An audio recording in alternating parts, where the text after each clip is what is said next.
Olá pessoal, eu sou o Ítalo Romano, professor de Direito Previdenciário do Se Joga no INSS.com.br. Nessa semana, do dia 24 de maio até o dia 31 de maio, a gente está aqui nos canais no YouTube, tanto no meu canal, Prof. Ítalo Romano, quanto também no canal do Se Joga no INSS, que no YouTube é Se Joga Vídeos. Nessa semana, do dia 24 de maio até o dia 31 de maio, a gente vai estar disponibilizando conteúdo todos os dias, a partir de hoje, dia 24, a partir das 19 horas, a gente disponibiliza conteúdo ali, professores do Se Joga no INSS, da equipe do Se Joga no INSS, disponibilizando ali mais ou menos meia hora de conteúdo, comentando questões inéditas ou de concursos anteriores. É uma ótima oportunidade para que assim você conheça um pouco da equipe do Se Joga no INSS, que cá para nós é a equipe mais assertiva, é a equipe que mais aprova historicamente nos concursos INSS. Então é isso, seja muito bem-vindo nos canais e não se esquece, se gostar da equipe, se gostar da forma de transmissão de conhecimento, vai lá no nosso site, que é esse aqui, não é? No Se Joga no INSS, para dar uma olhada nos nossos projetos. Até o dia 31 de maio, a gente não lançou nenhum tipo de curso completo para o INSS,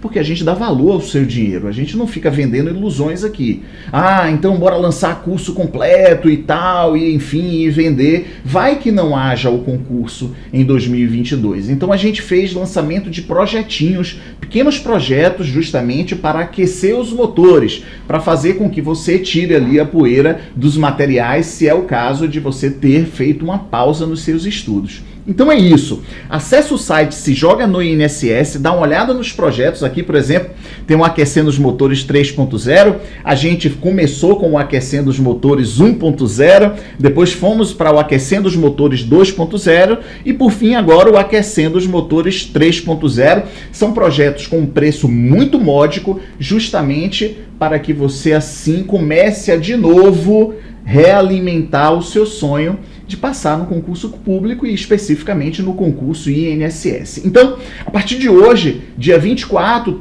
todos os dias, 19 horas, a gente estará disponibilizando aqui pelos canais do YouTube conteúdo e assim você vai nesse compasso de espera até o dia 31.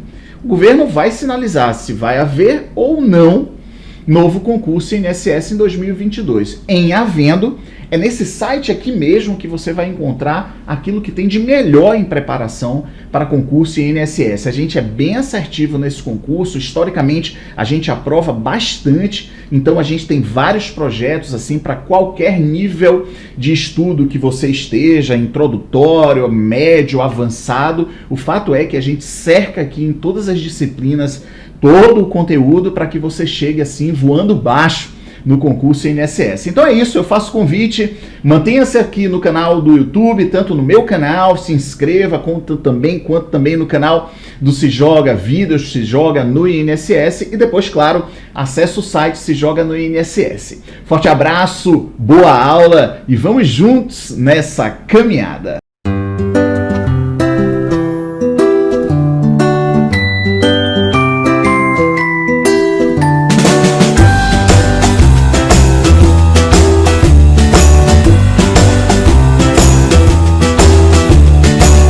Olá você, meu aluno, minha aluna, aqui do Se Joga. Caramba, galera, que saudade de estar gravando para o Se Joga, de estar com esse time, né? Gustavo, Ítalo, a Luciane, Nelson, enfim. Eu sei que nós estamos naquele aquecendo os motores, que não necessariamente eu estou ministrando aula com todos os meus demais colegas professores, como nós fazíamos no Caminhada rumo ao INSS, mas eu tenho um carinho super especial por essa equipe, um carinho super especial por vocês e também por esse concurso do INSS que me colocou em contato com gente muito querida do Brasil inteiro. Então, para quem não me conhece, que prazer, Alexandre Araújo. Para quem já me conhece, que prazer de estar de volta na sua frente. Nós separamos aqui 30 itens, divididos da seguinte maneira, tá? Na primeira hora de aula, 15 itens. De repente vou fazer 8, 7 itens no bloco e o restante no outro bloco. 2 horas de aula, né, mais ou menos, 30 itens, todos CESP-NB, todos extremamente interessantes né? Porque não bastou o item ser um item recente, né? Nós tivemos aí grandes problemas envolvendo pandemia, questões sanitárias, até de humanidade.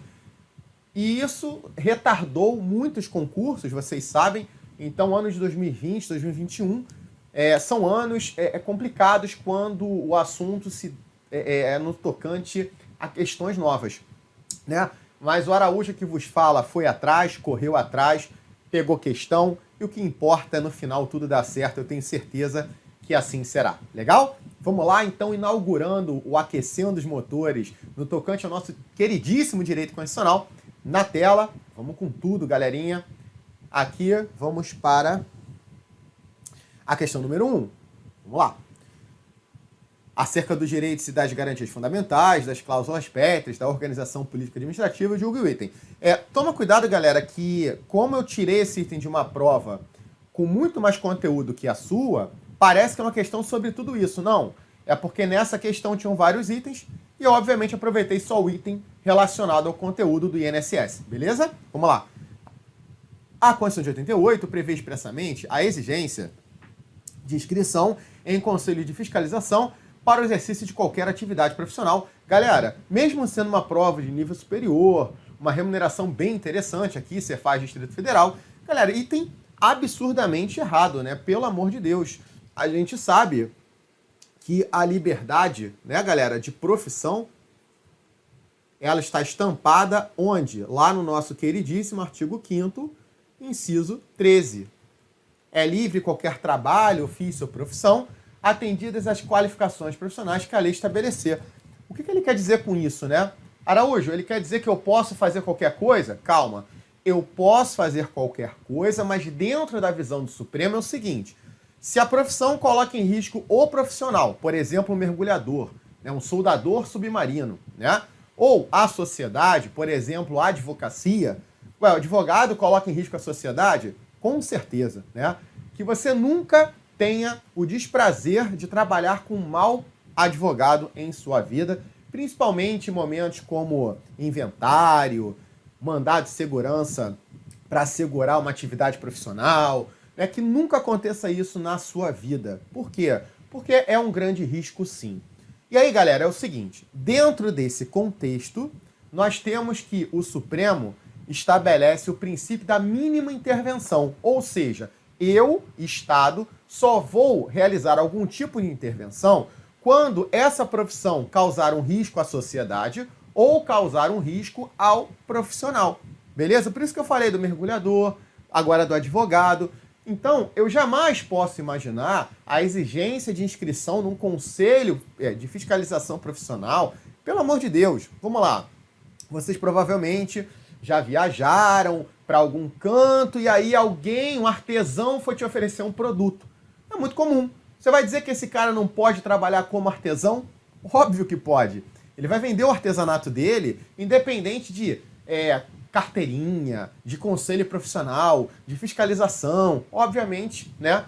Nós vamos trabalhar de maneira livre, mas o Estado, sempre pensando na mínima intervenção, ele pode, sim, estabelecer restrições quando a profissão causar risco ao profissional ou à sociedade. Então, esse item está muito fácil, né, galera? Muito tranquilo. Item falso, tá? Item 2. Galera, é muito comum eles perguntarem que tipo de eficácia é essa norma aqui, né? Isso aqui é uma norma de eficácia contida. Por quê? Porque, num primeiro momento, eu tenho uma liberdade profissional, mas é possível o estabelecimento de restrições àquele direito, né? A liberdade de profissão, tá bom? Se isso acontecer, eu estou diante de uma norma de eficácia contida. Legal, galera? Agora sim, 2. De acordo com a Constituição Federal de 88, são reconhecidos como válidos somente os direitos e garantias previstas no texto constitucional ou a ele incorporados formalmente. Bom, vamos lá. Primeiramente, eu tenho que lembrar que eu tenho a norma constitucional, não é isso? Quando essa norma constitucional ela é formal, significa que passou por um processo de elaboração.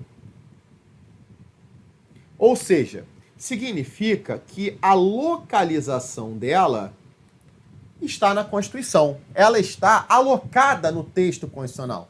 Então, independentemente de texto, por ela ter passado por um processo, né, 2 casas, 2 turnos, 3/5, aquela coisa toda, aquela dificuldade toda, ela está na Constituição e, por conseguinte, ela é norma constitucional.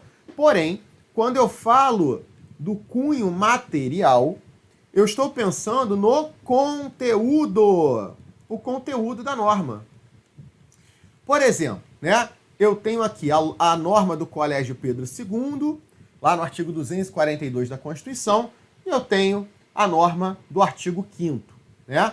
Reparem, galera, tanto o Pedro II como o artigo 5º estão na Constituição. Então, ambas as normas são formalmente constitucionais. E por que, Araújo? Porque elas estão na Constituição. Simples assim. Beleza. Como diz Ítalo, sopita no mel. Agora vamos lá. Concordam que, olha só, todos são iguais perante a lei, sem distinção de qualquer natureza, garantindo-se aos brasileiros e estrangeiros residentes no país a inviolabilidade do direito à vida, liberdade, igualdade, segurança, propriedade. Nossa, o famoso artigo 5º. Ele tem uma importância, uma carga axiológica, bonito isso, né? Uma carga axiológica muito maior comparado ao Pedro II, localizado na cidade do Rio de Janeiro, ser mantido na órbita federal. Veja, eu não estou desmerecendo Pedro II, óbvio que não, mas isso poderia estar numa lei e não num texto constitucional, aquela coisa toda. Então eu posso dizer que o artigo 5º é uma norma formal e materialmente constitucional. Mas, no caso do Pedro II, esqueça, não é materialmente constitucional, mas sim formalmente constitucional. Por que eu expliquei isso? Para você entender isso aqui, tá? A ele incorporados formalmente. O que ele quer dizer? Que deve estar nela, deve estar inserida na Constituição. O item está muito errado por conta do artigo 5º, parágrafo 2º, que estabelece o quê? Que esse rol de direitos fundamentais estabelecido na Constituição, ele é um rol meramente exemplificativo. Cara, Araújo, tô voando pra caramba. O que é um rol exemplificativo? Que ele não se esgotou no momento em que você termina de ler a Constituição. Por quê?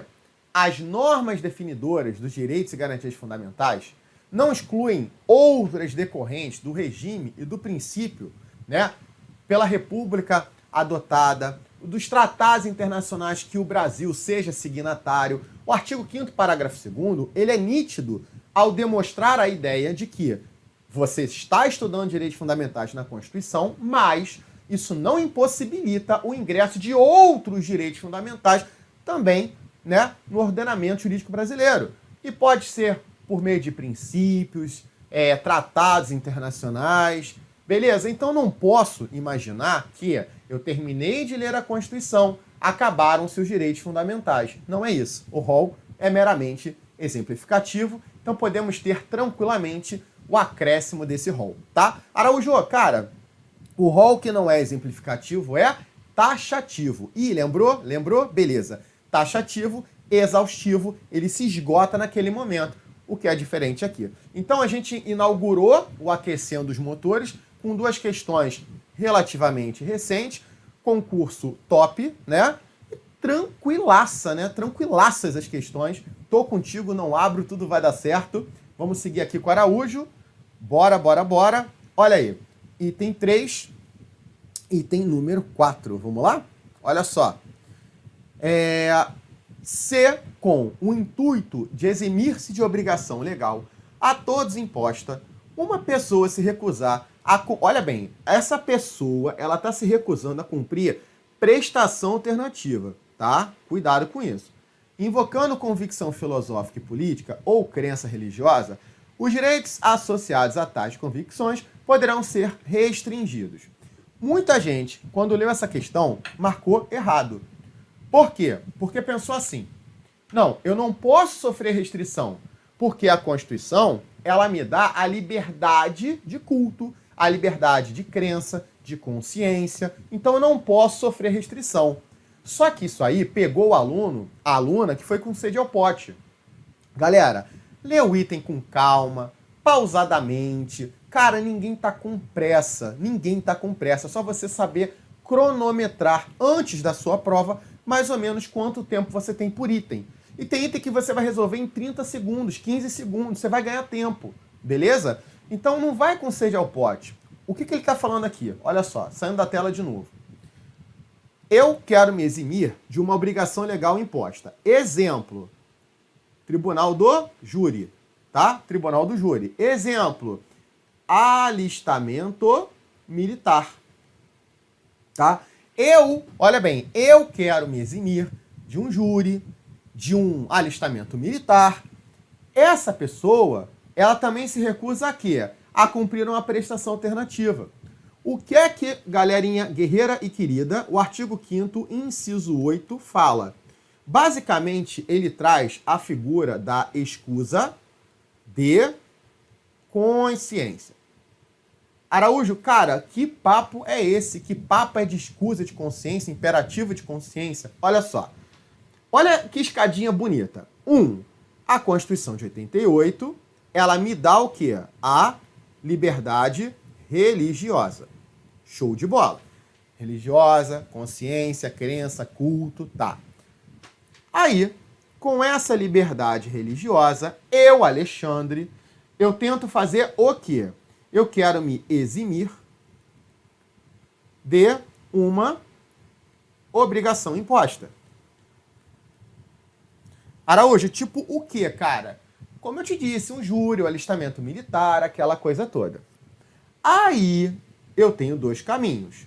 O caminho correto e o caminho errado.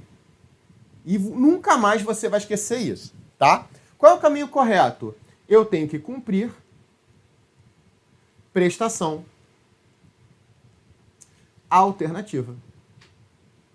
Por exemplo, um trabalho administrativo, né, naquele quartel, no cartório judicial, sei lá.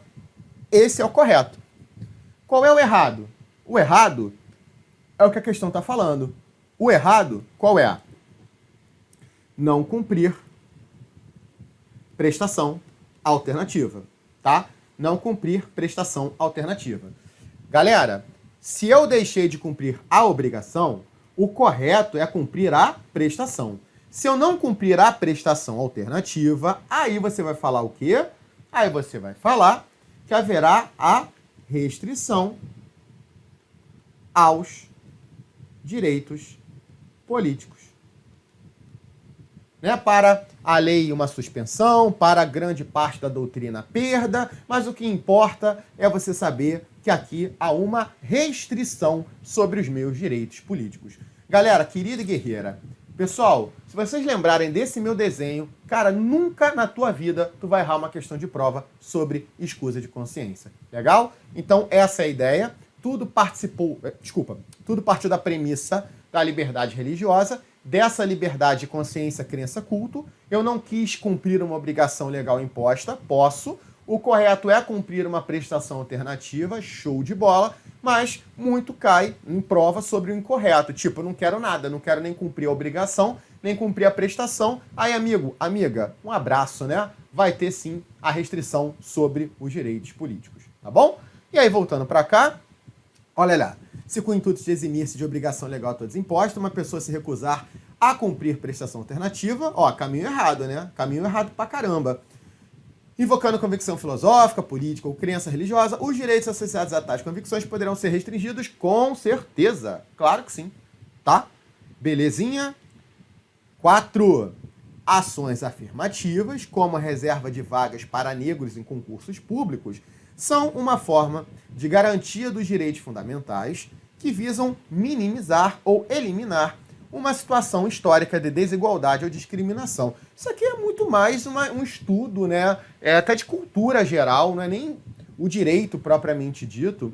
Essa política das ações afirmativas, ela decorre do princípio da isonomia material, não é isso? Qual é a ideia da isonomia material, essa isonomia substancial? O que é isso? Bom, homens e mulheres são iguais em direitos e obrigações, mimimi, mimimi, mimimi, você sabe que isso não cai em prova, beleza. O que é isonomia? É tratar igual quem é igual, é tratar desigual quem é desigual, dentro de um limite razoável, para se chegar a uma igualdade de fato. E realmente, né? Quando alguém fala para mim assim, porque eu acho um absurdo a política de cota, é porque você, de certa forma, está ignorando séculos de história, né? Mas não é uma cor de pele que vai mudar, fazer com que alguém saiba menos. Eu concordo. Não é uma cor de pele que vai mudar a sabedoria de alguém, óbvio. Mas eu não posso me esquecer que, por conta de uma cor de pele, né, o que é absurdo, pessoas foram tratadas de forma discriminatória durante anos, né? Então, é claro que a nossa sociedade tem um dever com o negro, tem um dever com o índio, e esse dever é estabelecer um tratamento diferenciado, sim, para voltar a ter uma verdadeira igualdade, uma isonomia de fato, né? Então, essa política das ações afirmativas, ela é super importante para diminuir ou eliminar a tensão social. Aquela coisa do negro, pobre, periferia, para não ter essa coisa de negro, pobre. Não. Eu posso ser pobre, mas independente de ser negro ou branco. Pobre é uma característica independente de raça, de cor, beleza? Então, não venham em provas de direito. Olha só, eu não estou aqui para trocar uma ideia sobre o certo e o errado naquilo que você pensa. Eu estou aqui para falar aquilo que o STF entende como correto, porque eu sou professor de direito, tudo bem? Então, assim, quando eu falo isso em sala de aula, e para vocês agora, que fique muito claro, tá bom? Eu aqui falo o que o STF fala. E pouco importa que o Araújo pensa sob o ponto de vista pessoal, beleza? Aqui eu estou sendo um professor, estou te fornecendo um conteúdo profissional, beleza? Araújo, você pensa assim, pensa assado, não interessa como o Araújo pensa, acho que vocês já se ligaram como eu penso, né? Mas o STF pensa também dessa maneira. Então a política das ações afirmativas, ela é totalmente constitucional. Legal? Beleza? Então o nosso itemzinho aqui, ele é verdadeiro, tá? Deixa eu sair da tela direito. De novo, olha aí, ações afirmativas, como a reserva de vagas para negros em concursos, são uma forma de garantia dos direitos fundamentais que visam minimizar ou eliminar uma situação histórica de desigualdade ou discriminação. Com certeza, galera querida e guerreira do meu coração. 5. Acerca dos direitos fundamentais, julgue o item, os analfabetos não podem registrar-se como eleitores. Vamos lá. Se eu chegar na minha prova, né, e o cara fala assim, analfabeto, né? Analfabeto, belezinha. O analfabeto, ele possui capacidade, olha bem a minha pergunta, eleitoral? Araújo, cara, o analfabeto possui capacidade eleitoral? Sim ou não? E aí? O que você me diz? Sim ou não? Bom, se você respondeu não, você errou. Sério? Sério, com certeza. Por quê? Porque o analfabeto, ele tem uma capacidade chamada de capacidade eleitoral ativa. Ou seja, ele pode ser eleitor. O que ele não tem, né, de maneira alguma, é a capacidade passiva. Ou seja, ele não pode ser elegível. Repare, olha para cá. Elegível, não. De maneira alguma. Eleitor, sim. Então, ele pode votar, mas não pode ser votado. Por exemplo, olha só. Todo eleitor é elegível. Certo ou errado? Todo elegível é eleitor. Certo ou errado? Vamos lá? Caraca, Araújo, várias questões. Vamos lá, eu tô contigo, não solta a mão. Bora lá. Todo eleitor é elegível? Não, pô, errado. O analfabeto é eleitor, mas não é elegível. Agora, todo elegível é eleitor? Todo mundo que se candidata pode votar? Claro. Porque todo mundo que se candidata tem um voto assegurado, né? O dele, né? E pensar que tem gente que não vota nem em si mesmo, é sensacional. O cara se candidata e não vota em si mesmo. Mas beleza, tem doido pra tudo, né? Então, dito isso, minha galera querida e guerreira, voltando lá no nosso item, olha aí. Calma aí, foi. Os analfabetos não podem registrar-se como eleitores. O que você acha? Certo ou errado? Obviamente, né, galera, o item está errado pra caramba, né? 6, vamos lá. Item 6. São prerrogativas próprias dos cidadãos em função de sua especial condição de pessoa humana e as garantias fundamentais são os instrumentos e mecanismos necessários para a proteção e salvaguarda ou exercício dos direitos. Caramba, eu pensei até que isso já fosse questão, é só um enunciado. Com relação a esse assunto, julgue. Os direitos fundamentais não podem ser considerados absolutos, claro, né? Posto que todos os direitos são passíveis de relativização e podem entrar em conflito entre si. Claro, com certeza, né? Inclusive, galera, nós temos a ideia da relativização dos direitos fundamentais. Araújo, cara,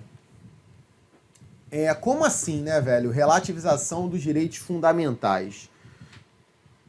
O ministro Alexandre de Moraes, ele traz um exemplo no livro dele muito interessante, que é do direito à vida, né?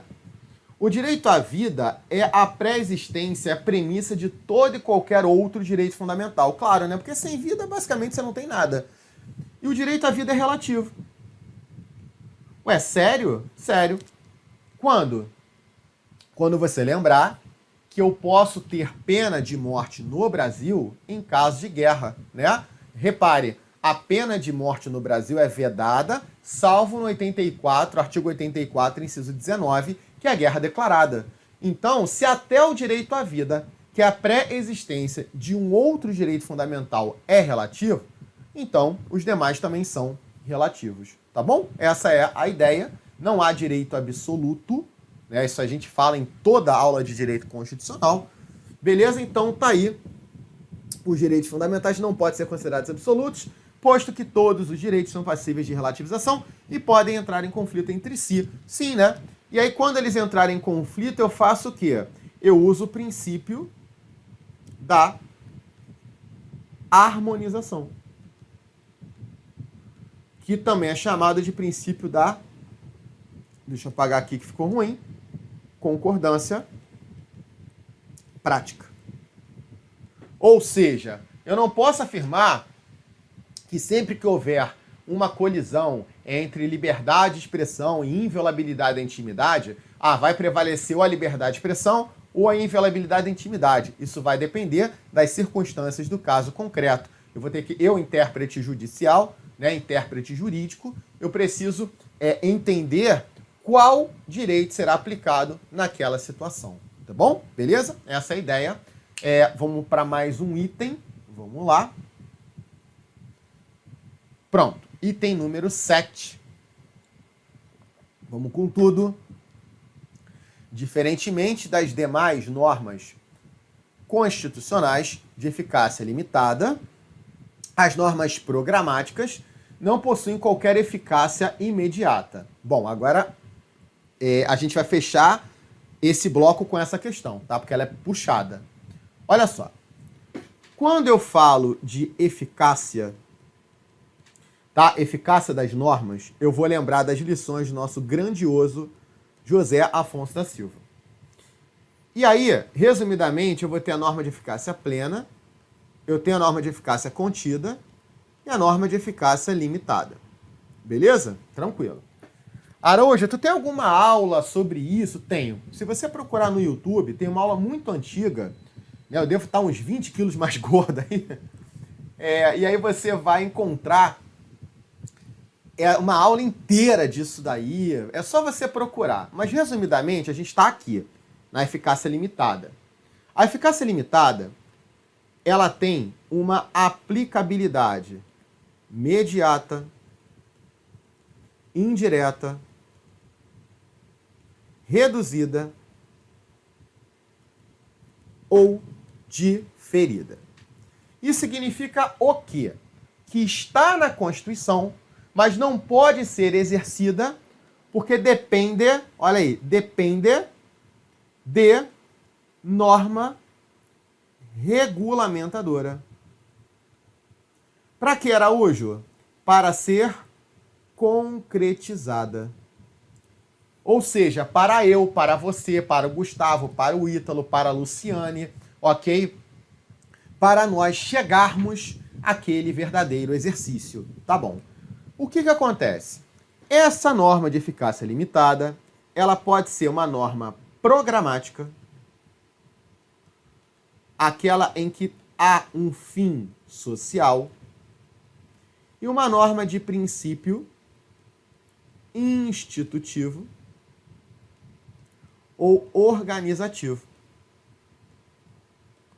Uma norma ligada à estruturação e funcionamento do Estado, né? Por exemplo, organização de território, organização do judiciário, enfim. Mas a programática é a que mais cai em prova. O que acontece? Se eu estou falando de uma norma programática, é óbvio que isso é uma norma limitada. Por quê? Porque limitada é gênero. Programática e de princípio institutivo são espécies. Né? Parece até aula de biologia isso aqui. Né? Então, dito isso, é claro, vamos voltar aqui, que isso está falso. Né? Diferente das demais normas constitucionais de eficácia limitada, as normas programáticas não possuem qualquer eficácia imediata. Claro que possui. Qual? Veja bem, eu não posso confundir a eficácia jurídica com a aplicabilidade. A eficácia jurídica é o poder de já produzir efeito no mundo jurídico. E a eficácia jurídica de toda norma constitucional, ela vai ser o quê? Imediata. Em que sentido? No sentido de ser respeitada. Pô, tu já ouviu falar disso? Se está na Constituição, não pode ser contrariada por uma lei. Isso é uma eficácia jurídica, pô, claro. Está na Constituição? Então, meu irmão, se houver uma lei contrariando aquele texto, essa norma tem que ser declarada inconstitucional. Isso é eficácia jurídica. Então, a eficácia jurídica, ela tem. O que ela não tem sem uma norma regulamentadora é o quê? É a efetividade. O que é isso? É ser concretizado. Por exemplo, eu tenho benefício previdenciário estabelecido na Constituição, show. Aí diz que esse benefício é na forma da lei e essa lei não existe. Pronto, eu não tenho efetividade, eu não consegui concretizar a norma. Mas veja, ela vive ali naquele mundo abstrato. Eu não consegui atingir, pegar do abstrato e botar no concreto, tá? Então, a aplicabilidade dela é imediata. Mas a eficácia jurídica, o poder que ela tem de ser respeitada dentro do ordenamento jurídico, isso já existe. Então, cuidado que é, sei lá, a enésima vez que o CESP faz isso. Norma limitada, programática, princípio institutivo, elas têm eficácia jurídica. Ela é imediata. Agora, a efetividade, a aplicabilidade é mediata, indireta, reduzida, diferida. Questão boa, hein? Questão pancadaria, mas você aqui, aluno do Se Joga, vai acertar tranquilamente. Legal? Gente, ó, grande abraço, tudo vai dar certo e o Araújo já volta.